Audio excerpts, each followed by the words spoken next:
Hello नमस्कार. तर आपण दररोज देवाची देवपूजा करत असतो आणि जे देवाला आपण फुलं वाहतो ते निर्माल्य म्हणून आपण कोठेही कचऱ्यात म्हणा किंवा बाहेर किंवा नदीमध्ये आपण पाण्यामध्ये ते विसर्जित करून टाकतो.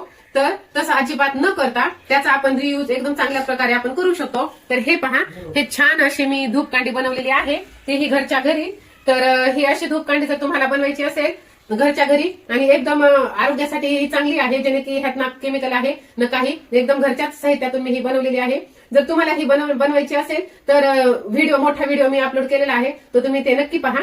आणि व्हिडिओ जर आवडल्यास लाईक शेअर सबस्क्राईब करायला तुम्ही विसरू नका.